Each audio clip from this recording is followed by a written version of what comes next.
కర్నూలు జిల్లా పత్తికొండ మరియు పరిసర గ్రామాల గర్భిణీ స్త్రీలు ప్రతి నెల 9వ తేదీన స్కానింగ్ కొరకు ప్రభుత్వ వైద్యశాలకు విచ్చేస్తూ ఉంటారు. వారి సౌకర్యార్థం పోచిమిరెడ్డి మురళీధర్ రెడ్డి గర్భిణీ స్త్రీలకు పౌష్టికాహారం పంపిణీ చేపట్టారు. ఈ కార్యక్రమంలో ప్రభుత్వ వైద్యురాలు కల్పన భోజనం వడ్డించి కార్యక్రమాన్ని ప్రారంభించారు. గర్భిణీ స్త్రీలు మరియు వారికి సహాయకులుగా వచ్చిన వారికి కూడా పౌష్టికాహారం అందజేశారు. ఈ కార్యక్రమంలో ఎంపీటీసీలు అనిత, సరోజ, వార్డు మెంబర్లు బోడ సావిత్రి, లైట్ నాగరాజు మరియు పోచిమిరెడ్డి సేవాదళ సభ్యులు పాల్గొన్నారు.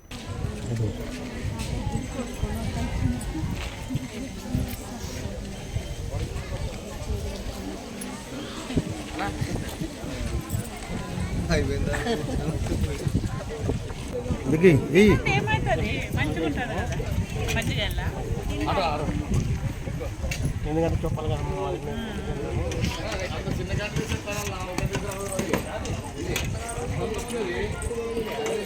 సార్.